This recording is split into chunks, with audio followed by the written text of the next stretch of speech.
الذي نور قلوبنا بنور المعرفة واليقين. أشهد أن لا إله إلا الله حق المبين، وأشهد أن محمد رسول الله صادق الوعد الأمين. اللهم صل على سيدنا محمد بن عبد الله وعلى آله وأصحابه ومن والاه. إلهي أنت مقصودي ورضاك مطلوبي، أعطني محبتك ومعرفتك. Alhamdulillah, bersyukur kita kepada Allah Subhanahu wa Ta'ala. Pagi hari ini Allah takdirkan kita dapat bersama-sama melaksanakan salat subuh berjamaah. Mudah-mudahan amal ibadah kita mendapatkan ridha dari Allah Subhanahu wa Ta'ala. Amin Allahumma. Perjalanan pengajian kita sudah cukup lama. Ini pengajian terakhir di tahun baru, di tahun 2023 ini.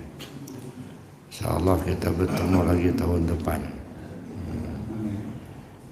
Jadi Bapak Ibu yang saya hormati, tentu sudah banyak yang kita kaji, terutama menyangkut masalah materi tasawuf. Pada pagi hari ini kita akan coba memahami sekitar sholat. Kita mulai beranjak kepada masalah ilmu hakikat dan ma'rifatnya. Kalau selama ini kita banyak bicara tentang ilmu tarekat. Di ilmu tarekat itu artinya kita bicara tentang amaliyah zikir. Di dalam ilmu tarekat tidak banyak yang perlu dipahami, karena dalam ilmu tarekat itu yang dipentingkan bukan pahamnya, yang dipentingkan amalnya. Kalau kita belajar tarekat, itu yang dipentingkan amal. Kalau kita belajar tarekat tidak diamalkan, itu kan mubazir, kan percuma. Ya. Karena seperti yang saya kemukakan di awal dulu, pada dasarnya sebenarnya kita perlu mendalami dua kalimat syahadat. Mulai dari cara mengucapkan dua kalimat syahadat itu ilmu syariat. Yang kedua, cara mengamalkan dua kalimat syahadat itu ilmu tarekat. Lalu kita memahami isi dua kalimat syahadat itu ilmu tauhid.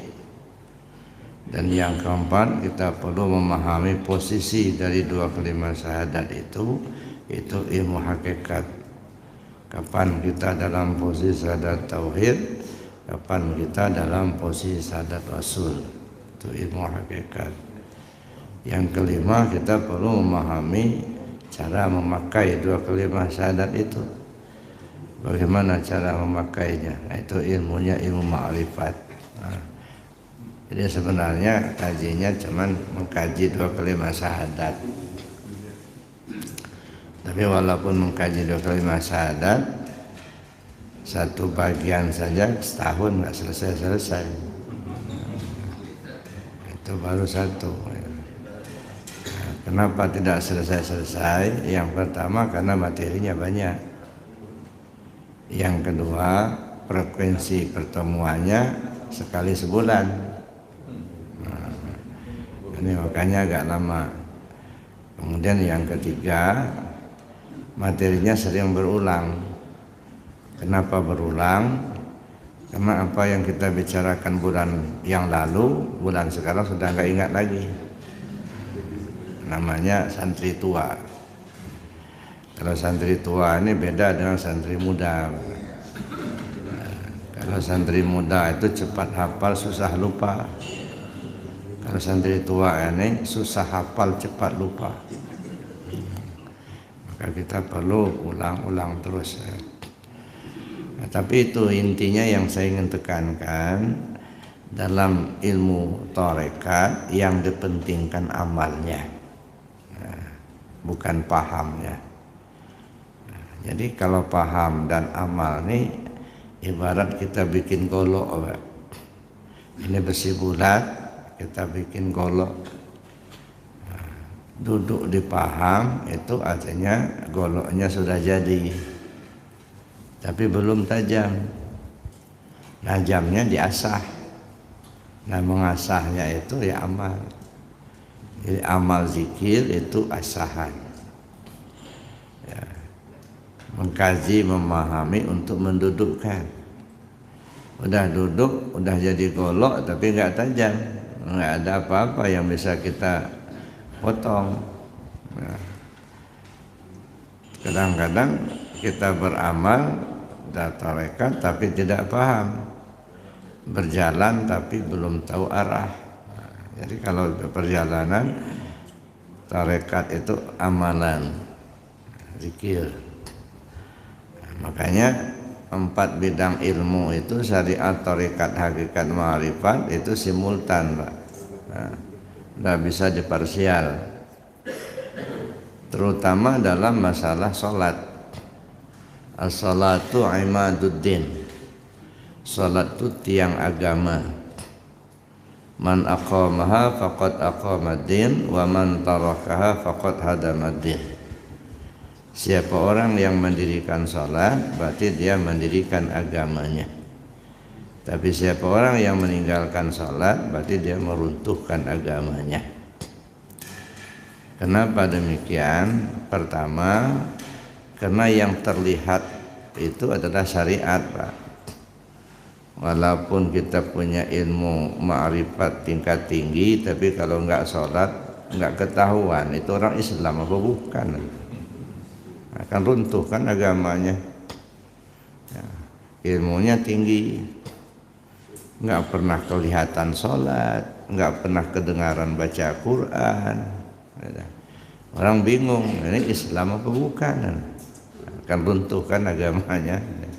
Maka kalau orang mendirikan sholat sama dengan mendirikan agamanya. Orang tahu kalau dia orang Muslim. Kalau meninggalkan sholat meruntuhkan agama, artinya nggak ketahuan itu Islam apa bukan. Nah kalau nggak ketahuan orang meninggal yang bersangkutan, nanti kan bingung. Ini mau disolatkan apa mau dibakar? Nah, kan oleh karena itu ya sholat itu tiang agama. Itu yang pertama, artinya karena sholat itu tiang agama. Yang kedua, sholat itu sendiri akumulasi daripada ibadah zikir, Pak. Dalam sholat itu merupakan akumulasi dari ibadah zikir. Ada 4 tingkatan zikir. Ada zikir syariat, zikir tarekat, zikir hakikat, zikir ma'rifat. Jadi 4 macam zikir ini terbawa simultan di dalam sholat. Jadi nggak bisa diparsial. Zikir syariat itu ucapan dan perbuatan.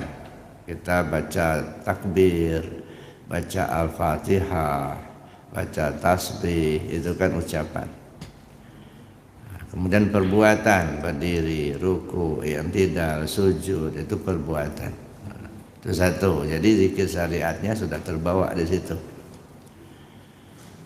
Kemudian zikir yang kedua, zikir tarekat. Zikir tarekat itu ingat hati kepada Allah. Salat itu aqimis salata li dzikri. Kamu salat untuk ingat aku, kata Allah. Nah, jadi kalau kita sholat tidak ingat Allah, itu enggak sholat, Pak. Nah, jadi sholat itu ingat Allah. Di mana ingatnya? Ya di hati. Makanya hati ini selalu ingat kepada Allah. Nah, bagaimana cara ingatnya? Nah, perlu dilatih. Melatih hati supaya ingat kepada Allah itu dengan zikir khafi. Jadi kalau nggak pernah belajar zikir khafi, apalagi tidak pernah ngamalkan zikir khafi, ya, nggak akan tahu bagaimana cara ingat sama Allah. Ya. Mengingat Allah itu kan harus tahu dulu. Bagaimana kita ingat kepada yang tidak tahu? Cobalah bapak-bapak, ibu-ibu ingat yang bapak ibu nggak tahu. Ya nggak bisa. Kalau ingat tidak tahu. Contohnya saja yang sering saya lontarkan. Nah, kalau orang tanya, bapak tidur jam berapa? Oh jam 10, belum tidur, itu masih tahu. Nah, jadi kalau ingat mesti tahu. Jadi kita tahu tentang Allah itu dulu. Nah, untuk mengetahui tentang Allah itu disitulah pentingnya kajian. Ya. Nanti kita bahas lebih jauh itu ya tentang ingat ini. Kemudian yang ketiga, zikir hakikat. Zikir hakikat ini dirasa. Apakah bapak ibu ketika sholat masih merasa bapak yang sholat atau bukan? Kalau masih bapak merasa yang bapak yang sholat itu belum masuk kepada inti sholatnya, belum sempurna lah. Paling baru sholat syariatnya yang terbuat, yang syariatnya saja, yang tarekat hakikatnya belum masuk. Jadi zikir hakikat itu dirasa. Rasa itu bagaimana? Rasa ini ada rasa jasmani, rasa ruhani, rasa rabbani. Nah, yang dimaksud rasa di sini bukan rasa senang, enak sholatnya, enggak, bukan itu. So, rasa jasmani, kalau rasa jasmani dipencet sakit, nah itu rasa jasmani. Rindu, sayang, benci, itu rasa ruhani, bukan ini. Yang dimaksud rasa itu rasa rabbani. Hilang rasa kehambaan, isbat rasa ketuhanan. Nah, kalau belum sampai ke situ, belum masuk. Belum masuk kepada inti sholatnya. Nah, yang keempat itu zikir hak ma'rifat. Zikir ma'rifat itu dipandang. Apa yang dipandang, bagaimana cara memandang. Nah, baru bisa sempurna sholatnya. Nah, kebanyakan kita baru sholat di tingkat awal, Pak. Syarat syariat, berdiri, ruku, i'tidal, sujud, itu baca Fatihah, baca tasbih. Nah, baru sebatas itu. Nah, kalau itu baru tingkat awal. Zikir zikir syariat, sholat secara syariat. Itu dalam pelaksanaannya, Pak. Belum lagi kita masuk kepada jenis sholatnya. Ada sholat syariat, ada sholat tarikat, ada sholat hakikat. Sholat syariat, sholat yang ada waktunya. Inna sholata kanat alal mu'minina kitaban mawquta. Bahwa salat itu bagi orang mukmin itu sudah ditentukan waktu-waktunya. Bicara masalah waktu berarti bicara masalah aturan. Kalau sudah bicara aturan itu fikih, itu syariat. Yang kedua ada yang disebut salatul wusta. Mana yang sebut salatul wusta? Bagaimana cara pelaksanaannya? Nah, yang ketiga ada disebut salatul daim. Bagaimana cara melaksanakan salatul daim? Kapan melaksanakan salatul daim itu? Nah, ini masih panjang kajinya sebenarnya. Ya. Jadi makanya tidak mungkin akan khusyuk kita sholat kalau ilmu tentang sholatnya tidak lengkap, Pak. Nah, jadi jangan sampai kita mudah terkecoh, Pak. Nah, dulu pernah ada teman saya, pegawai Pemda Bandar Lampung, cerita dengan saya. Ada orang dari Jakarta nawarkan, kalau kamu bisa menghimpun jamaah ya, sekitar 20 orang, nah, nanti kita belajar sholat khusyuk, tapi bayar 1 juta satu orang. Ya. Sehingga saya cobalah menghimpun, dapatlah kawan-kawan pegawai Pemda Bandar Lampung ya, belajar sholat khusyuk. bayar 1 juta satu orang. Karena saya yang koordinir, katanya saya nggak bayar katanya, gratis. Jadi terus apa yang dipelajari saya bilang. Pertama-tama kami katanya suruh pegang gelas yang penuh air. Nah, ada gelas dipenuhi air, baris-baris. Jadi suruh jalan ke depan sampai ke dinding belakang. Atau balik lagi. Bagaimana caranya supaya air dalam gelas itu nggak tumpah? Ini penuh. Jadi lambat-lambat katanya. Udah lambat-lambat masih ada yang tumpah juga. Kesimpulannya apa? Salat khusyuk itu harus lambat-lambat. Nah, itu cara salat khusyuk katanya. Sehingga alumni salat khusyuk itu kalau jadi imam lama, Pak. Kata kawan itu, ada kawan jadi imam katanya. Begitu ruku katanya nggak bangun-bangun katanya. Tak apa yang dibaca lama. Sampai sujud begitu juga lama. Udah ngebet kepala itu, belum juga bangun. Sudah begini-begini melihatnya, bangun belum orang. Masya Allah. Nah, ini bahaya. Ini kalau jadi imam seperti itu, bayar 1 juta. Jadi kalau kita mau sekarang kita mau bayar bicarakan salat khusyuk ini, bapak-bapak, ibu-ibu mau nggak bayar 1 juta sama saya? Itu artinya jangan cepat terkecoh, Pak. Saking kepinginnya salat khusyuk begitu kan, bayar 1 juta satu orang cari duit, Pak. Nggak ada ilmu salat khusyuk itu enggak. Yang ada ilmu tentang sholat. Nggak ada ilmu kenyang, nggak ada. Nggak ilmu kenyang. Nah, asal makan kenyang pasti datang. Yang ada itu ilmu tentang makan, apa yang kita makan, bagaimana cara makan. Ya, tapi kalau ilmu kenyangnya nggak ada, udah makan aja nanti kenyang datang sendiri. Nah begitu juga salat khusyuk itu, asal ilmu tentang salatnya lengkap, khusyuk datang sendiri, Pak. Ya, nggak usah dipelajari salat khusyuk itu. Pelajari saja tentang salat.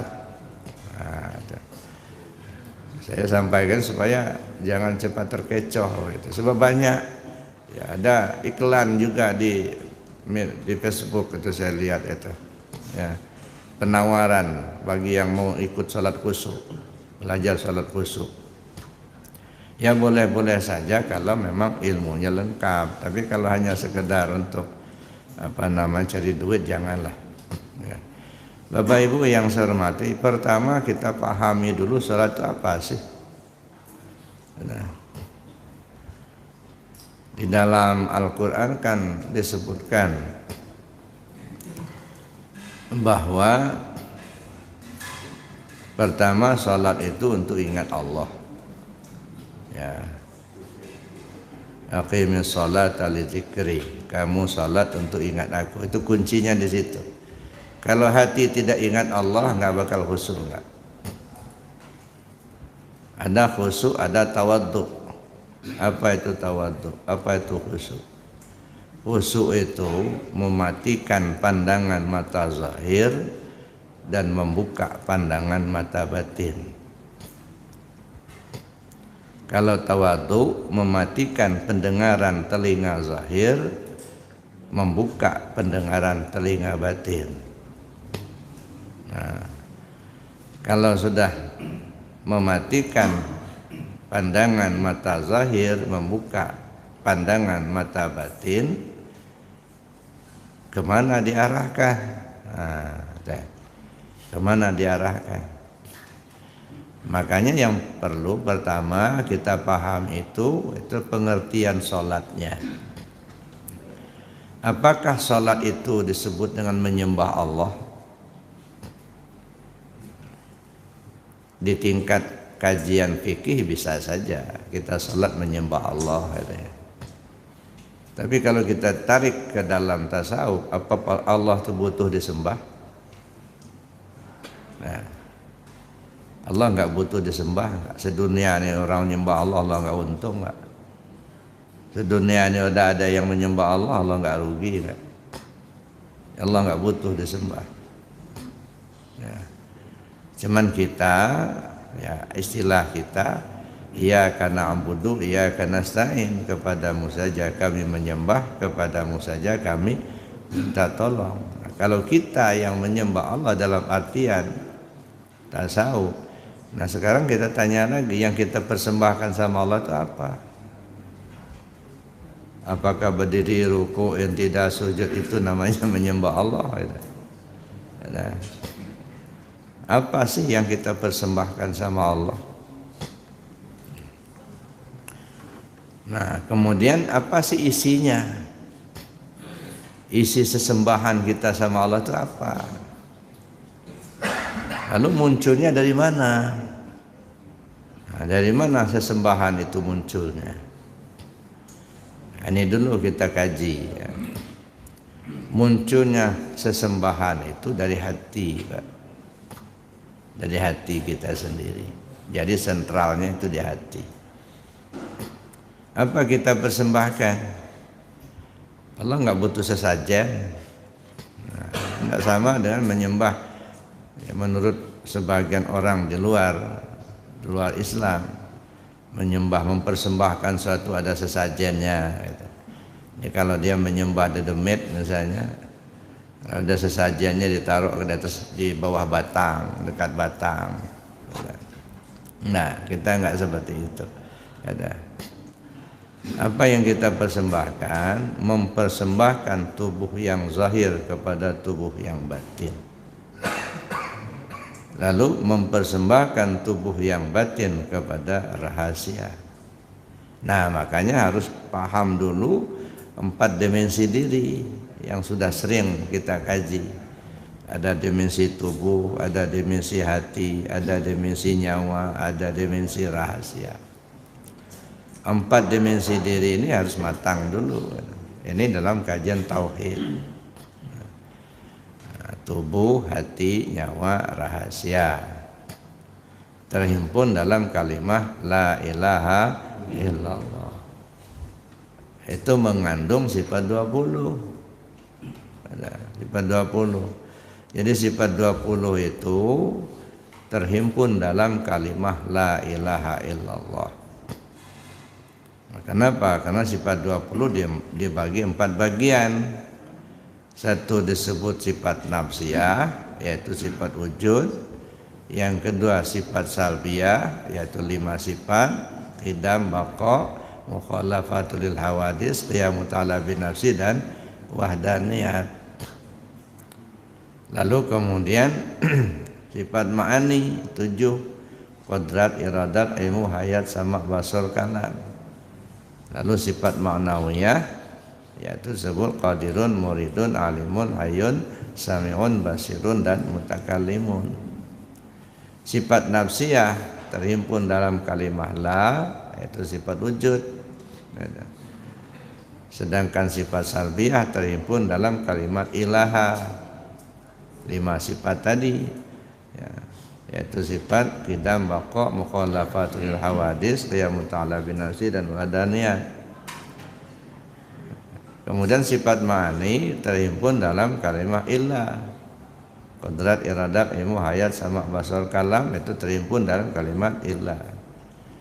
Sifat ma'nawiyah terhimpun dalam kalimat Allah, qadirun, muridun, alimun, hayyun, sami'un, basirun, dan mutakallimun. Nah, jadi sifat 20 terhimpun dalam kalimat la ilaha illallah.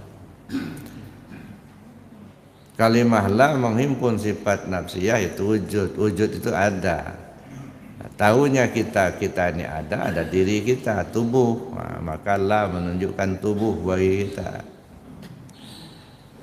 Kemudian kalimah ilaha menghimpun sifat salbiyah yang 5 sifat. Itu tidak berbentuk. Ya, tidak bisa dikhayal-khayal. Artinya karena itu sifat khabariyah, hanya diyakini oleh hati. Maka kalimah ilah menunjukkan hati pada kita. Ilaha menghimpun sifat ma'ani yang 7, kodrat, iradat, ilmu, hayat, sama, basar, kalam. 6 sifat tergantung kepada hayat. Hayat pada kita, nyawa pada kita. Nah, maka kalimat ilah menunjukkan nyawa pada kita. Lafaz jalalah Allah menghimpun sifat maknawiyah, qadirun, muridun, alimun, hayun, samiun, basirun, dan mutakalimun. Itu tersembunyi. Qadirun itu tersembunyi, yang tampil ke permukaan sifat ma'ani, kodrat. Jadi kalau yang tampil kodrat, yang tersembunyinya qadirun. Kalau yang tampil ke permukaan basor, maka yang tersembunyinya basirun. Yang tampil ke permukaannya sama, maka yang tersembunyi samiun. Nah, jadi itu. Jadi artinya sifat maknawiyah itu tersembunyi pada kita, namanya sir. Sir itu artinya rahasia. Maka rahasia pada kita. Maka ini 4 dimensi tubuh, 4 dimensi diri kita. Tubuh, hati, nyawa, rahasia. Terhimpun dalam kalimat la ilaha illa Allah. Maka kalau orang paham pasti mengamalkan la ilaha illallah itu. Cuman kita ini kadang-kadang karena nggak ngertinya, itu mendengar ada orang la ilallah, usil, ngapain dikeras-keraskan, dibekik-bekikkan. Allah itu nggak tuli. Kenapa? Karena dia nggak paham. Yang didengarnya suara orang berzikir, dia tidak pernah mendengar suara zikir. Yang didengarnya suara orang berzikir, maka sakit telinganya mendengarnya itu. Tapi kalau yang didengarnya suara zikir, netes air mata itu. Itu satu. Yang kedua, kadang-kadang kenapa bisa terjadi kadang-kadang ada ribut itu. Kenapa zikirnya la ilaha keras-keras itu? Tidak boleh zikir keras-keras. Memang tidak boleh Pak zikir keras-keras. Yang disuruh kita zikir la ilaha illallah. Jangan ada zikir keras-keras. Tidak boleh zikir keras-keras itu. Nah kenapa? Karena pandangan beda. Orang berada pada alam tasawuf, kita lihat dengan alam syariat. Nah, bentrok. Ada orang zikir, ya, zikir tarekat, la ilallah. Kadang-kadang ada yang mekir, ilallah. Bahkan kadang-kadang ada yang sampai bangun tuh, menjoget, la ilallah. Ada yang kadang-kadang mengguling-guling begitu. Nah ini yang kadang-kadang jadi fitnah. Kenapa? Beda pandang. Orang berada di lapangan bola kaki, nah kita lihat seperti main pingpong gitu. Orang berada di gelanggang tasawuf, kita lihat dengan kacamata syariat. Nah mestinya kalau berada dalam gelanggang tasawuf, pakailah kacamata tasawuf, jangan pakai kacamata syariat. Nah, kalau orang berada di gelanggang tasawuf, kita lihat dengan kacamata syariat, nah di situ bentrok terus itu, nggak akan ketemu, nggak ada. Nah, kalau bagaimana yang saya maksudkan, orang berada pada gelanggang tasawuf, pakailah kacamata tasawuf. Karena orang zikir tarekat kan belajar tasawuf. Artinya apa? Jangan dilihat orang zikir itu meki-meki, dengar meki-meki. Jangan dilihat orang tuh joget-joget. Ada orang zikir joget-joget, katakanlah dengan sampai berdiri. Orang tasawuf tidak melihat, tidak ada orang joget-joget. Tidak ada orang meki-meki. Kenapa tidak ada? Yang dilihatnya bukan orang sampai berdiri joget-joget, tapi yang dilihatnya Allah memperagakan af'alnya lewat hamba. Jadi yang dilihat itu af'al Allah begitu. Nah kalau kita lihat orangnya joget-joget itu syariat. Nah di situ nggak kenanya. Tapi kalau kita lihat dalam kacamata tasawuf nggak ada orang joget-joget itu. Dia sendiri tidak punya kemampuan kok. Ya, Dia sendiri nggak punya kodrat, kodratnya kodrat Allah, iradatnya iradat Allah. Ya, jadi tidak ada orang joget-joget itu. Kenapa? Yang dilihatnya adalah Allah memperagakan af'alnya lewat hamba. Nah, kalau kita sudah masuk ke situ, Pak, diam. Yang diperhatikannya af'al Allah gitu. Dia nggak ngeliat orang nggak. Orang itu nggak kuasa nggak kuasa berdiri, nggak kuasa dia nggak punya kehendak, nggak bisa melihat, nggak ada ilmu. Yang punya Allah. Nah, karena itu dilihatnya itu Allah yang dilihatnya. Dia nggak ngeliat ada orang yang juga enggak. Nah, di situ baru kena. Nah, makanya suhudul wahdah fil kasrah, suhudul kasrah fil wahdah. Pandang satu terlihat banyak, pandang banyak terlihat satu. Nah, baru masuk kita ke alam tasawuf gitu. Maka sering bentrok itu kan beda kacamata.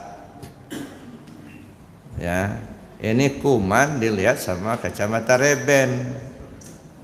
Nah, ini nggak kena.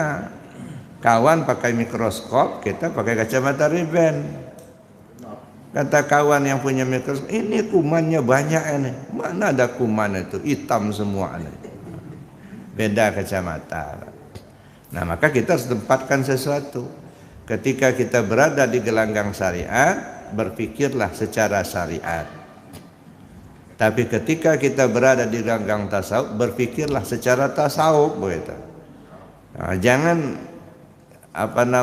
salah alamat. Ini orang berada di gelanggang tasawuf, kita berpikir secara syariat, ya bentrok terus jadinya. Jadi tempatkan sesuatu pada tempatnya. Bapak Ibu yang saya hormati, apa yang kita persembahkan? Mempersembahkan tubuh yang kasar kepada tubuh yang halus. Nah, kalau sudah dipersembahkan tubuh yang kasar kepada tubuh yang halus, tubuh kasar sudah nggak ada. Yang ada tubuh halus. Nah, tubuh halus dipersembahkan kepada rahasia.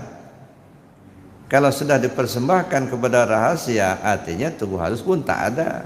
Yang ada rahasia. Rahasia itu siapa? Al-insan siri wa ana sirruhu. Manusia itu rahasiaku, aku itu ya rahasianya manusia itulah. Ya. Maka as-shalah mi'rajul mu'minin. Salat itu mi'rajnya si al-mu'min. Ya, salat itu mi'rajnya si al-mu'min. Siapa si al-mu'min itu? Al-mu'min miratul mu'min. Si al-mu'min itu cerminan daripada si al-mu'min. Al-mu'min pertama itu ruh kita. Al-mu'min kedua itu salah satu nama Allah. Jadi ruh kita itu cerminan daripada Allah begitu. Nah, kalau dikatakan as-salatu mi'rajul mu'minin, salatu mi'rajnya si al-mu'min, namanya mi'raj itu kan naik, Pak. Yang namanya naik itu dari bawah ke atas. Kalau kita sudah naik berarti sudah di atas. Kalau kita sudah di atas tentu sudah tak lagi di bawah. Kalau masih di bawah itu belum naik namanya. Ya kan, begitu logika lurusnya kan begitu aja. Yang namanya naik dari bawah ke atas. Kalau orang sudah naik berarti sudah di atas. Kalau sudah di atas berarti sudah tidak lagi di bawah. Kalau masih di bawah, tanda belum naik. Paham nggak itu, Pak? Ya. Nah, pertanyaan kemudian, yang di bawah itu siapa, yang di atas itu siapa? Kan gitu kan, endingnya kan ke sana. Yang di bawah disebut muhdas, yang di atas disebut qadim. Kalau salatu mi'rajnya si al-mu'min, naiknya si al-mu'min, artinya muhdas naik kepada qadim. Kalau sudah berada di posisi qadim, sudah tidak muhdas lagi. Kalau masih bapak merasa bapak yang sholat nggak naik, nongkrong di bawah itulah. Ya, tunggang tunggi lah sholat itu. Tapi nggak naik gitu. Kalau naik berarti sudah di atas, sudah diqadim. Kalau sudah diqadim hilang mudas. Maka disebutlah kalau sudah kajinya seperti itu bagaikan sampan kertas muatan minyak tanah berlayar di lautan api. Sampan kertas muatan minyak tanah berlayar di lautan api. Habislah itu. Ya. Sudah nggak ada lagi sampan kertas, api itulah. Kalau masih ada juga kertasnya, berarti nggak berlayar, nggak.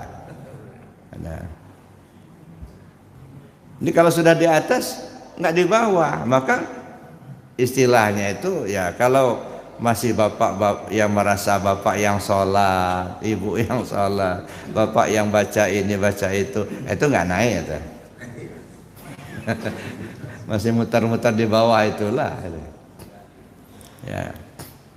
Nah, sholat secara syariat, tapi nggak naik. Nah, yang kita inginkan itu naik, as-shalah mi'raj al-mu'min, naiknya. Nah, makanya perlu diawali dengan menghilangkan diri dulu. Ya. Mutu qabla antamutu.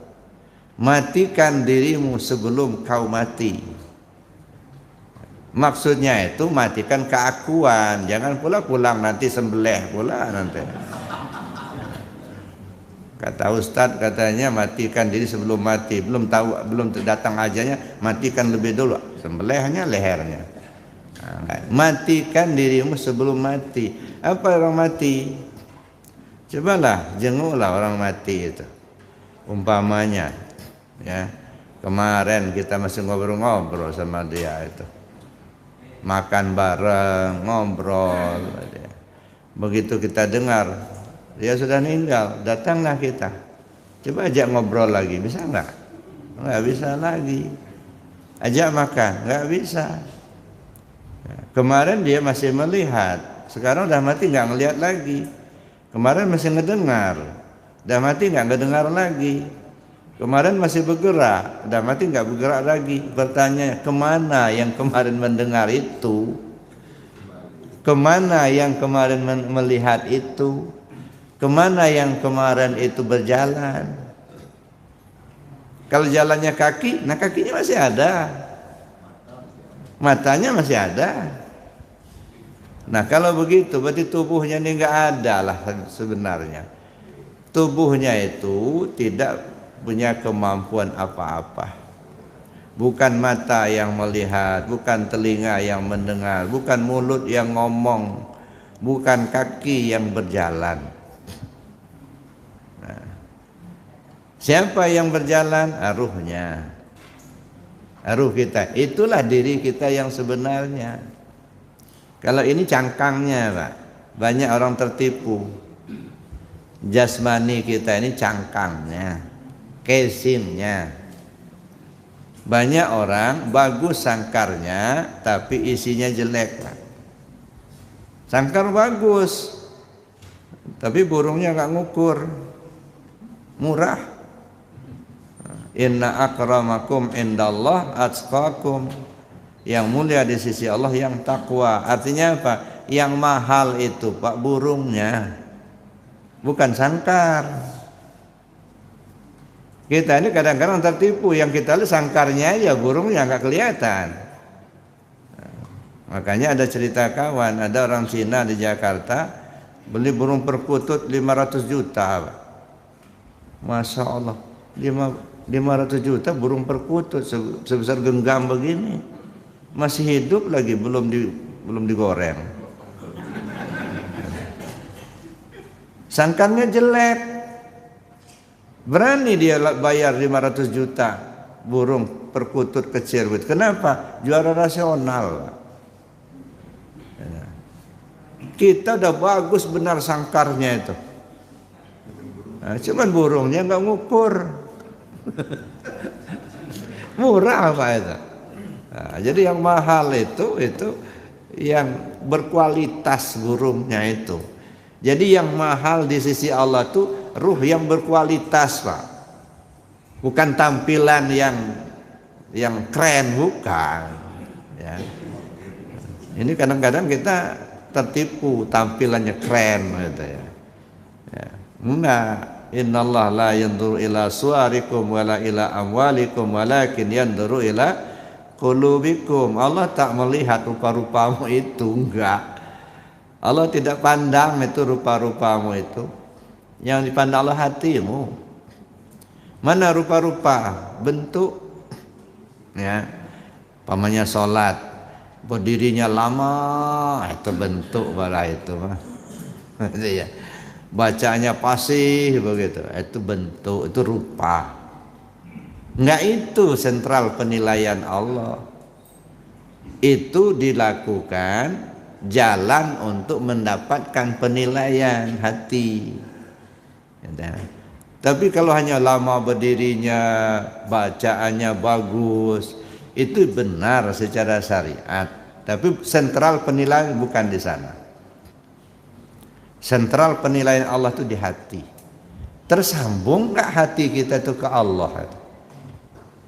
Pasti bacaan kita, lalu kita jadi imam. Yang terbetik di hati kita nih, bagus bacaan saya, biar ditunjuk lagi jadi imam nanti. Oh, ada nggak nyambung itu nggak? Ada. Jadi Bapak Ibu yang saya hormati, awalnya mesti hilangkan dulu. Hilangkan diri dulu. Yang dihilangkan keakuan. Bukan kita yang berdiri, bukan kita yang baca ini dan itu, enggak. Maka disebutlah la hayyun, la alimun, la sami'un, la basirun, la qadirun, la muridun, la mutakallimun bil haq illallah. Tak ada yang hidup kecuali Allah, tak ada yang tahu kecuali Allah, tak ada yang kuasa kecuali Allah, tak ada yang berkehendak kecuali Allah, tak ada yang melihat kecuali Allah, tak ada yang mendengar kecuali Allah, tak ada yang berkalam kecuali Allah. Dan ini kita sudah dibimbing, dituntun, Pak. Kita lagi nongkrong di rumah, kedengaran azan, ya, hayya 'alas shalah, apa jawabnya? La haula wala quwata illa billah. Tak ada daya, tak ada upaya, tak ada kekuatan, tak ada kemauan, melainkan dengan Allah. Kita sendiri sudah ngomong la haula wala quwata illa billah, tak ada daya, tak ada upaya. Ya, tidak ada kekuatan, tidak ada kemampuan kita untuk menjalankan syariat, tidak ada kemampuan kita untuk meninggalkan larangan. Jadi tak ada kemampuan kita untuk menjalankan perintah, tidak ada kemampuan kita untuk meninggalkan larangan, melainkan dengan Allah. Melaksanakan perintah aktif, meninggalkan larangan pasif. Tak bisa aktif dan tak bisa pasif melainkan dengan Allah. Aktif gerak, pasif diam. Enggak bisa gerak, enggak bisa diam melainkan dengan Allah. Tadi ngomong la haula wala quwata illa billah, lalu berjalan kita dari rumah ke masjid. Yang berjalan itu siapa?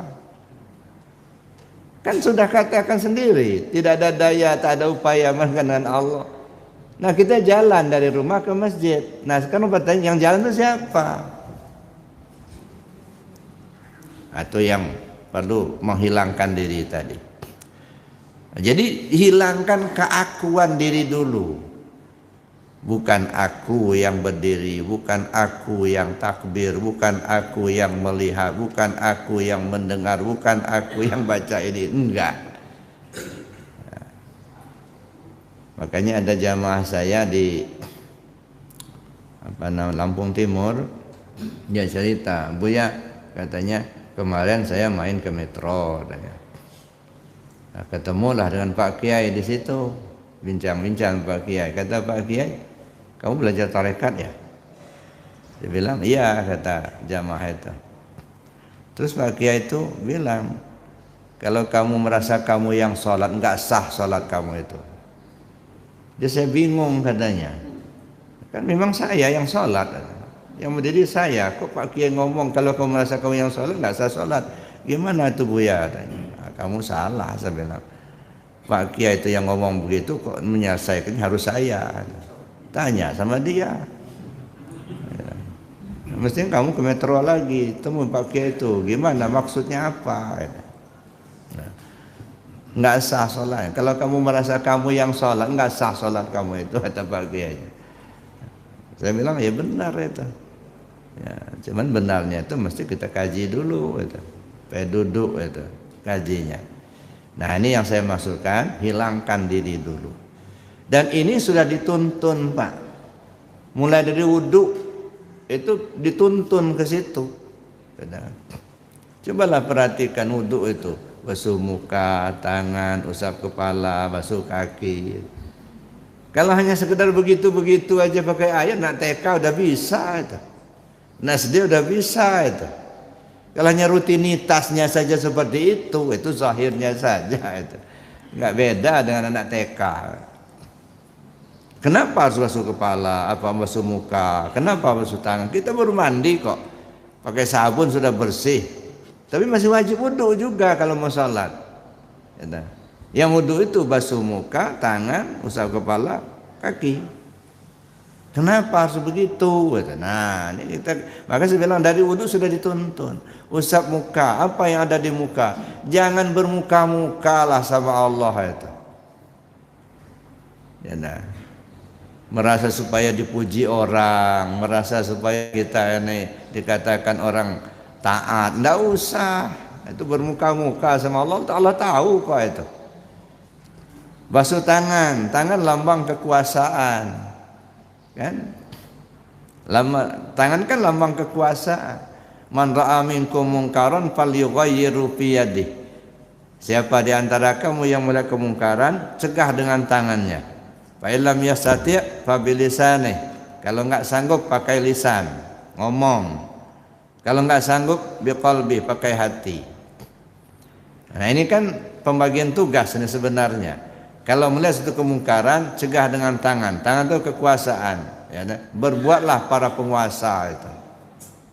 Yang wali kota lah berbuat, yang polisinya, yang jaksanya, yang hakimnya.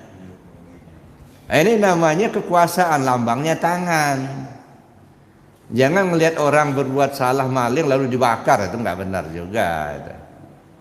Ya, cegahlah dengan tangan, maksudnya cegah dengan kekuasaanmu. Ini kan enggak punya kuasa tapi enggak pernah melakukan itu. Kita enggak punya kuasa, kita pejabat bukan, polisi bukan, hakim bukan. Pabilisani, pakai lisan. Ini istilahnya pada ngomong. Siapa yang ngomong? Para ulama ngomong. Ya. Nulis di surat kabar. Nasihati orang. Nah, itu nama pakai lisan. Orang-orang yang bisa melakukan itu, para ulama, kiai gitu ya. Atau para jurnalis begitu. Kita nggak bisa, kiai bukan, jurnalis bukan, nggak bisa nulis juga. Fabi qalbi, hati untuk rakyat biasa seperti kita ini. Jangan ikut-ikutan. Ini enggak, udah jelas itu yang mau dipilih itu yang pembohong. Nah, ikut-ikutan jangan. Enak. Yang jujur aja, yang benar aja begitu. Sebab apa? Kita tanggung jawab, itu namanya saksi palsu. Ini maaf Pak, agak jerempet sedikit lah. Artinya udah jelas ini orangnya enggak benar. Lalu kita ikut memilih itu, berarti kita jadi saksi palsu. Nanti tanggung jawab di hadapan Allah di akhirat. Jadi itu artinya apa? Kita rakyat jelata, jangan ikut-ikutan. Nah, jadi basuh tangan itu dibimbing dari wudhu itu sudah dibimbing. Begitu juga kita usap kepala. Apa itu kepala? Ada otak, otak bekerja, namanya berpikir. Kadang-kadang kita berpikir yang nggak benar. Gimana cara ini mengubah angka ini biar nggak tahu orang. korupsi jadinya kan. Nah, udah kotor otak kita itu. Nah, udah diusap kepala. Nah, supaya apa? Jangan mikir-mikir yang lain, arahkan pikiran ke Allah kata. Bersihkan pikiran kepada yang lain. Begitu juga basuh kaki, kaki dibasuh, kaki untuk melangkah. Melangkah itu apa? Berbuat. Ya. Arahkan perbuatan, segala perbuatan, arahkanlah kaki melangkah menuju Allah. Ini kaki aja yang dibasuh-basuh, tapi langkahnya menuju setan. Jadi Bapak Ibu yang saya hormati, dari wudhu sudah dibimbing. Lalu kemudian setelah kita menghilangkan diri, lalu apa yang kita lakukan? Mulailah kita melaksanakan rukun 13. Apa rukun 13? Rukun salat. Ya. Mana rukun salat yang pertama itu apa? Niat. Yang kedua, berdiri betul. Pelaksanaannya berdiri dulu baru niat, apa niat dulu baru berdiri?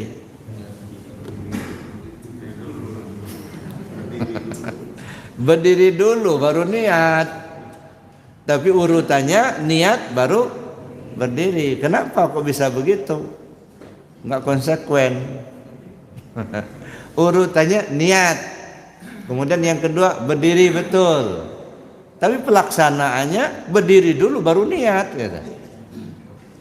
Nah, kenapa sampai terjadi begitu? Karena niat itu wajib untuk semua sholat. Apa sholat sunat atau sholat wajib, niat itu wajib. Maka dia didahulukan. Tapi kalau berdiri hanya wajib bagi yang puasa pada sholat wajib. Ya, sholat fardu 5 waktu itu kan sholat fardu itu hanya diwajibkan bagi yang puasa. Kalau nggak kuasa berdiri boleh duduk, nggak sanggup duduk tidur. Nah, tapi kalau sholat sunat, walaupun sanggup berdiri boleh kok duduk. Ya, malas berdiri ya duduk aja. Sholat ba'diyah maghrib misalnya itu ba'diyah isya, ya capek malas sholat berdirinya ya duduk. Allahu Akbar duduk, nggak masalah. Sah kok sholatnya, cuman pahalanya separuh. Itu aja. Separuh pahalanya itu. Kalau berdiri dapat 1, kalau duduk dapat setengah. Gitu. Tapi kalau sah. Nah, niat. Nah, apa itu niat? Kata hati apa lintasan hati? Nah, ini kita pahami niat itu dulu. Kata hati, makanya lama takbirnya. Sengaja aku salat maghrib 3 rakaat menghadap kiblat, mengikut imam tunai karena Allah Ta'ala. Untung nggak disebutkan nama imamnya juga. Kalau disebutkan nama imamnya, nah pening kita. Ini imam siapa sih namanya? Orang sudah sholat nanya sama siapa kita. Nah, boleh saja. Ya. Tapi itu Pak. Nah, sekarang saya tanya ibu-ibu misalnya. Ibu-ibu mau masak nih. Ceritanya. Turun ke dapur, lihat garam habis. Cabai nggak ada lagi. Mau masak sayur habis pula, buka kulkas habis. Lalu terniatlah ibu-ibu mau ke pasar. Nah, terus masuk ke kamar, salin, ya, keluar sudah bawa duit, itu langsung. Apa ketika keluar rumah tadi, ibu berdiri dulu pintu rumah, sengaja aku ke pasar mau beli sayur, enggak? Gitu enggak ya? Enggak. Langsung aja trak kunci pintu, langsung sampai di mau kemana Bu? Mau ke pasar. Ngapain ke pasar? Mau beli sayur, enggak ada yang mau beli sayur. Jadi niat itu mana? Udah niat itu maunya hati kita itu apa gitu. Nggak perlu diterjemahkan. Ini makanya lama takbir itu karena terjemahkan gitu. Allah. Panjang belum selesai juga. Ulang lagi. Allah. Ujung-ujungnya udah berulang-ulang Allah. Gulung pula kayak orang mancing. Kenapa? Diterjemahkan. Nah, itu satu, Pak.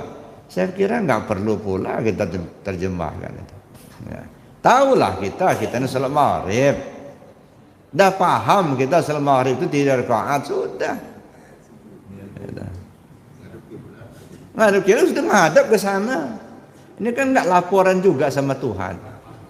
Sengaja aku salat maghrib 3 rakaat, kata Allah, aku yang nyuruh kamu salat, nggak usah laporan ke mama aku. Masya Allah. Tapi itulah namanya syariat itu ya. Nah, sengaja aku salat maghrib 3 rakaat menghadap kiblat, mengikut imam. Kata Allah, nggak usah laporan, aku tahu itu. Belum kamu ngomong itu saya tahu aku. Lapor sama Tuhan. Lintasan hati. Makanya ketika kita akan takbir itu mesti siap dulu. Ini kan kadang-kadang nggak siap. Allahu Akbar. Kapan siapnya? Nah, angkat dulu tangan. Nah, takbir itu empu jari kiri menyentuh daun telinga sebelah kiri. Empu jari kanan menyentuh telinga sebelah kanan. Nah, udah siap begini, nah baru ngomong Allahu Akbar. Ini kan enggak, baru beri Allahu Akbar. Kapan siapnya? Nah, ini kajian fikih ya. Nah, jadi siap dulu gitu ya. Nah, kalau bapak-bapak kan begini nah. Kalau ibu-ibu sini ke dada. Jangan pula begini ibu-ibu, pamer namanya. Nggak boleh pamer bu, begini. Mentang-mentang kalau begini, nah, mentang-mentang. Disimpan, nah, gitu. Ini ibu-ibu gitu. Berdirinya juga beda. Nah, ini maaf Bapak, bukan saya ngajarin bukan, cuman bagi-bagi ya pengetahuan aja. Ya. Kalau bapak-bapak ini jaraknya sejengkal. Jadi jangan begini sholatnya. Iya, kalau di kampung kan namanya berdiri betul. Kalau gini ngangkang, bukan betul. Berdiri betul itu sejajar kaki dengan bahu. Jadi berdiri betul. Tegak berdiri betul. Nah, ini tegak berdiri betul. Kalau begini tegak ngangkang. Nah, itu berdiri. Kalau bapak-bapak ini jengkal. Ibu-ibu tumitnya dirapatkan. Jangan begini pula. Nanti mences nanti. Harus dirapatkan. Maka konsepnya kalau ibu-ibu, maaf ini, konsepnya mulai berdiri sampai sujud kakinya nggak boleh rendah. Itu ibu-ibu. Takbirnya juga begini nah. Sujudnya juga harus begini di bawah dada. Beda dengan laki-laki. Nah ini, pasang lagi fikir dulu kita. Maaf, kalau takbir taruh dulu ya. Allahu Akbar. Sudah sedekap. Sedekapnya tangan kanan di atas, tangan kiri yang di bawah. Miring sedikit aja ke arah kiri. Jangan banyak-banyak miringnya, dikit aja. Jangan terus begini. Tapi selesai sholat begini. Miring sedikit aja. Nekan latifah qalbi. Tentang jantung. Kalau ibu-ibu siapkan dulu nih. Udah siap, pikiran siap, hati kita siap. Baru ngomong Allahu Akbar. 3 harakat, 6 gerak jari. Allahu Akbar. Jadi jangan Allahu Akbar, enggak sempurna. Sedekap. Lalu kemudian baca Al-Fatihah. Baca Fatihah itu jangan diwasol. Ya, harus diwakafkan setiap ayat. Bismillahirrahmanirrahim. Alhamdulillahirabbil alamin. Arrahmanirrahim. Maliki yaumiddin. Iyyaka na'budu wa iyyaka nasta'in. Ihdinas siratal mustaqim. Siratal ladzina an'amta 'alaihim ghairil maghdubi 'alaihim waladdallin. Setiap ayat berhenti. Kenapa berhenti? Ini nanti kita masuk kajian tasawuf. Nah, lalu kemudian kita ruku. Nah, ruku itu tempurung lutut berada di tengah-tengah telapak tangan. Jadi arahnya ke dalam. Jadi jangan menekan begini. Ini maaf Bapak Ibu, maaf. Saya lihat sering kali ketemu yang tua-tua begini. Nah, ini kenapa? Karena beramal tidak ada ilmu. Gini. Umur berapa? Pak? 70 tahun. Astagfirullahaladzim. Ini pentingnya kita belajar. Cuman kadang-kadang sudah sering ikut pengajian, tetapi yang dikaji itu cerita perang Israel sama Palestina, perang Amerika sama Irak. Apa urusannya? Kita doakan saja supaya aman, itu aja kan. Tapi jangan terbawa ketawa terbahak-bahak, hilang kajinya. Nah, jadi kita itu kan ingin apa yang kita ingin kaji itu. Laki perempuan sama. Telapak tangan itu dilakukan tempurung lutut. Sami Allahu liman hamidah. Ada yang begini, ada yang begini. Cuman kalau kita lihat di Sami Allahu liman hamidah, doa. Semoga Allah mendengar orang yang memujinya. Nah, karena doa tengadahnya ke atas. Bukan begini lagi. Sami Allahu liman hamidah.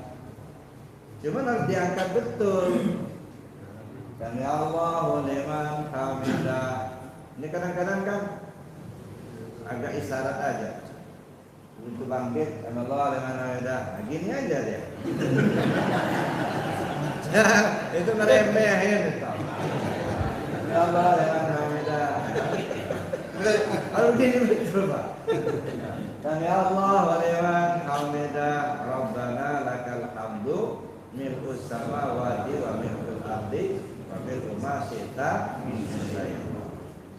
Itu namanya supaya kita tumanina. Lalu sujud. Nah, sujud tangan dulu. Nanti dulu lututnya. Ada aba-aba, tangan ini bukan. Baru turun lutut. Iya, kalau masih muda apa bisa gini, masih kuat. Umur kayak bapak ini, apalagi kalau kena asam urat, kasihan. Nah, makanya tangan dulu. Nah, baru lutut. Supaya ada penekanan, ada penghambat dulu. Kalau begini lah, kalau masih muda mesti ingat. Sudah tua kayak kita ini. Udah lemah Pak ini. Begitu turun udah begini-begini.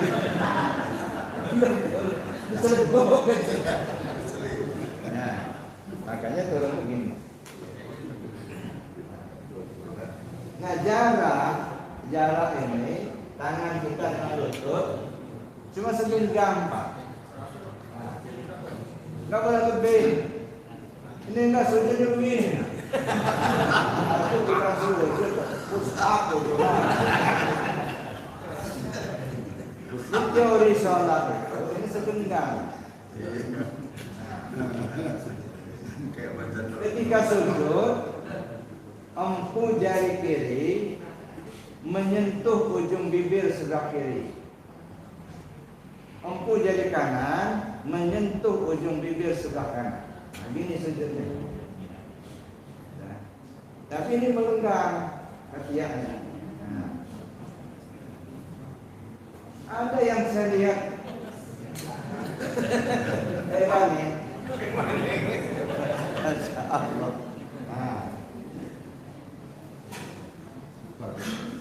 Nah, ini kan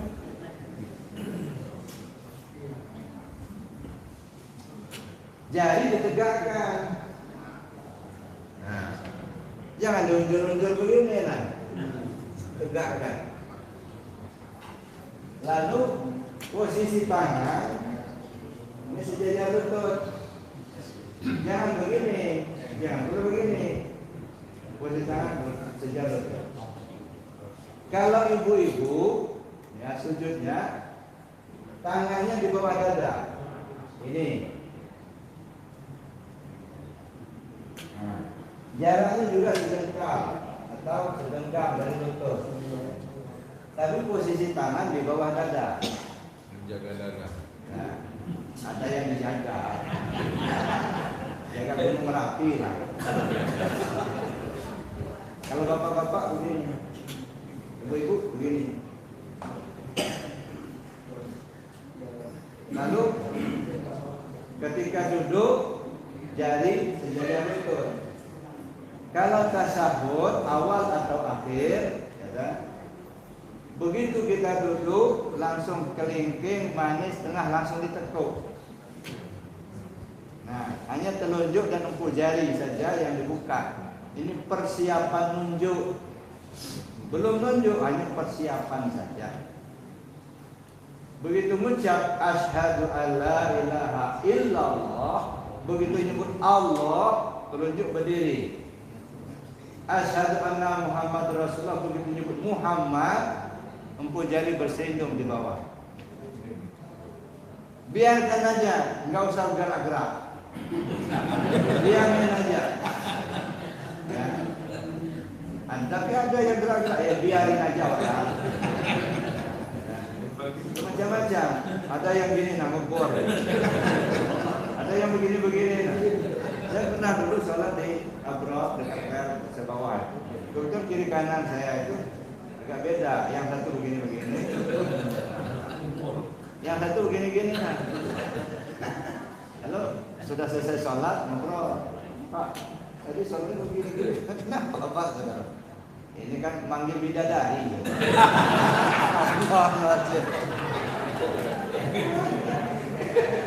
Kalau saya bidadari, saya tampar. Sombong amat manggil kok begini. Nah yang satu begini kenapa Pak? Ngebor pintu surga. Dia salah.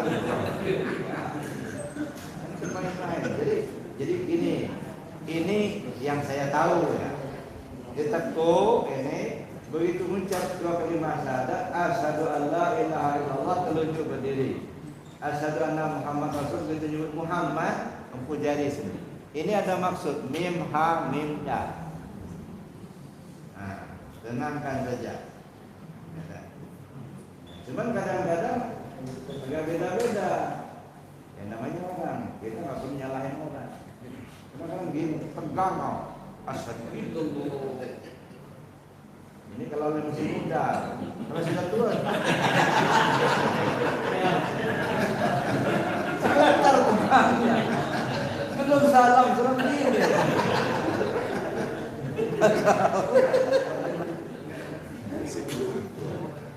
Kalau yang muda-muda dari awal sampai salam tegang. Tapi yang tua-tua belum salam tadi. Nah, jadi Bapak Ibu yang saya hormati, itu teori. Lalu kemudian kalau kita sujud saya akhir, ininya dilepas, kaki kanan itu ditegakkan, tetap posisi tangan sejajar lutut. Ketika kita mau tasahud, tetap digenggam. Asyhadu alla ilaha illallah, berdiri. Asyhadu anna Muhammad Rasulullah, Muhammad sallallahu. Nah, mengucap dua kalimat syahadat diusahakan dalam satu nafas, jangan diputus. Asyhadu alla ilaha illallah wa asyhadu anna Muhammad Jadi jangan diucap asyhadu an la ilaha illallah nanti baru disambung asyhadu anna Muhammadar Rasulullah. Tidak membatalkan sholat, tetapi hakikatnya nyambung. Maka disatukan dua kalimat syahadat itu zat dan sifat tidak boleh berpisah. Asyhadu an la ilaha illallah wa asyhadu anna Muhammad Rasulullah. Jadi dua kalimat syahadat khusus dalam sholat itu dalam satu nafas. Jangan pula nanti dibawa secara umum. Itu dua kalimat syahadat itu harus satu nafas. Bagaimana kalau azan? Mati kawan. Itu syahadat dalam sholat. Kalau syahadat dalam azan ya berhenti lah. Sampai nafas. Kalau terus-teruskan nanti dead ya. Jadi salam sudah fil alamin innaka hamidum majid, ya kan? Ketika kita mau salam, lepaskan dulu. Lepas salam. Assalamualaikum warahmatullahi wabarakatuh. Wabarakatuh dalam hati saja. Ini geleng sehabis geleng sampai terlihat di sini. Jadi bukan hanya isyarat ke kanan ya. Gini betul. Satu lurus lagi, sudah lurus baru salam. Assalamualaikum warahmatullahi wabarakatuh. Kiri. Geleng sampai geleng. Lurus lagi. Sudah lurus baru kita musaf. Jadi jangan hanya sekilas saja. Assalamualaikum warahmatullahi wabarakatuh. Kadang-kadang belum lurus. Selesaikan dulu salatnya. Itu maknanya. Sebelum musaf itu metode dalam salat. Itu baru apa namanya masalah cara melaksanakannya. Nanti kita diskusikan lebih jauh. Nah, belum lagi hakikatnya. Mana hakikat daripada tegak berdiri betul itu? Secara fisik, tubuh kita yang tegak berdiri betul itu fisik.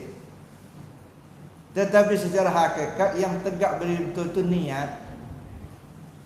Dari awal dari takbir sampai salam gak boleh berubah. Makanya tegak berdiri betul. Jangan ragu-ragu gitu. Jadi mulai dari berdiri, takbir sampai salam. Niat tidak boleh berubah. Isyaratkan tegak berdiri betul. Ya. Takbir lahir, salam mati. Dari lahir sampai mati itu hakikatnya. Nggak boleh berubah. Nah, cuman kan kita belum paham itu. Apa niat itu? Ya. Makanya saya bilang tadi, niat itu lintasan hati. Kita sholat, niat sudah tahulah kita sholat 3 rakaat maghrib, ya, mengikut imam udah. Allahu Akbar. Nggak perlu diterjemahkan sengaja aku sholat maghrib 3 rakaat menghadap kiblat mengikut imam. Untuk tingkat anak-anak, untuk tingkat pemula boleh-boleh saja. Tapi untuk tingkat lanjut tasawuf, tidak usah. Ada. Langsung aja. Allahu Akbar. Tinggal lagi siapa yang sholat. Nah itu yang harus tegak berdiri betul tuh Pak. Siapa yang sholat. Maka harus ketahuan, harus paham mana zat, mana sifat. Karena sholat itu penyaksian zat kepada sifat. Zat memuji sifat dengan afalnya, sifat memuji zat dengan asma'nya.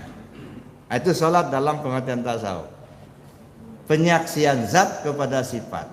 Jadi zat memuji sifat dengan afalnya, sifat memuji zat dengan asma'nya. Zatnya zat Allah, sifatnya sifat Allah. Asma'nya asma Allah, afalnya afal Allah. Maka disebutlah yang abid dan ma'bud itu satu. Yang nyembah dan yang sembah itu satu. Tapi ketika kita bicara satu, mana zat, mana sifat.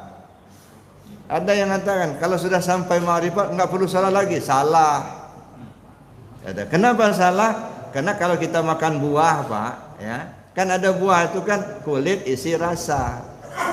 Kita katakan buah mangga, ini kulit mangga, isi mangga, rasa mangga, kan begitu. Terpilahkan. Tapi ketika kita sebut satu mangga. Nah begitu juga ketika kita sholat, yang menyembah dan yang disembah satu. Tapi ketika kita bicara satu, kita pisah mana zat, mana sifat. Yang berbuat sifat, yang menyaksikan zat. Nah maka kita harus tahu dulu siapa yang berdiri. Nah di sini kita masuk kepada maqam takbir. Maqam takbir itu ada 4. Ihram, mi'raj, munajat, tubaddil. Ini maqam takbir. Maka saya bilang tadi khusyuk itu kalau ilmu salahnya lengkap, Pak. Kalau enggak lengkap ya enggak akan khusyuk enggak. Maqam takbir ihram, mi'raj, munajat, tubaddil. Ihram itu apa? Kalau di tingkat fikih diharamkan melaksanakan sesuatu yang halal sebelum salat, tapi begitu kita takbir enggak boleh lagi. Makan minum halal, tapi begitu sudah takbir haram. Itu fikihnya. Dasarnya apa? Diharamkan akuan, ngaku-ngaku itu diharamkan, Pak. Begitu sudah angkat, nah mulai Allahu Akbar. 3, 4 anak tangga. Allahu Akbar. Maka Allahu Akbar ketika takbir itu sebenarnya bukan memuji, tetapi anak tangga untuk naik. Ya. Allahu Akbar. Ihram, mi'raj, munajat, tubaddil. Jadi begitu ihram, apa yang diharamkan? Yang diharamkan ngaku kita yang sholat, ngaku kita yang puasa, ngaku kita yang berilmu, itu diharamkan. Najis itu. Ada. Maka dibuang dulu tadi sebelum salat, kita yakini tidak ada yang kuasa kecuali Allah, enggak ada yang kehendak kecuali Allah, tak ada yang hidup kecuali Allah, tak ada yang tahu kecuali Allah, tak ada yang melihat kecuali Allah, tak ada yang mendengar kecuali Allah, tak ada yang berkalam kecuali Allah semata-mata. Nah, baru takbir. Allahu Akbar. Nah, di situ masuklah maqam takbir, ihram, mi'raj, munajat, tubaddil. Ihram, nah, sudah mengangkat begini, Allah, sudah ihram. Ya, itu mi'raj. Lalu kita mi'raj, nyebut Allahu. Begitu hu, nah ini sudah apa namanya? Itu apa namanya? Munajat. Sudah munajat. Hu kata kita dia, orang ketiga tunggal kan gitu. Hu kan orang ketiga tunggal. Hu dia. Kata dia aku katanya. Aku kata dia, kata Allah. Bahasa Arabnya ana. Ya kan? Begitu hak kata Allah, anal hak kata dia. Begitu bar, nah, bersalin. Nah di situ bar itu tubaddil. Begitu sudah tubaddil, enggak lagi merasa kita yang sholat, Pak. Karena tadi sudah dihilangkan keakuan diri kita itu. Begitu bar, itu sudah tubaddil. Nah baru naik. Duduklah kita pada posisi zat, menyaksikan sifat berbuat. Nah mudah-mudahan kita diberi petunjuk oleh Allah Subhanahu Wa Taala. Nah ini kayaknya masih berlanjut ya nih. Bagaimana cara sholat yang khusyuk itu tadi. Belum lagi empat kiblat. Bagaimana menempatkan 4 kiblat. Kiblatnya kita ke sana aja, ke Baitullah. Itu kiblat tubuh yang begitu itu. Kalau ke Baitullah di Mekah itu kiblat tubuh, Pak. Dada mengarah ke Baitullah, muka ke tempat sujud, kiblat tubuh. Nah kiblat hati kemana? Kiblat nyawa kemana? Kiblat rahasia diri kemana? Nah ini selengkap. Insyaallah lain kesempatan kita kaji. Ya. Nah, cuman itu jangan pula apa namanya kesal kena diulang-ulang, Pak. Kenapa? Karena namanya lama 1 bulan lupa. Makanya Kalau di Arafah kan setiap sekali seminggu masih agak lumayan lah, agak dekat. Nah, makanya ya ke Arafah aja kita belajar sama-sama sana. Silakan kalau ada yang mau tanya. Baik, Bapak Ibu sekalian,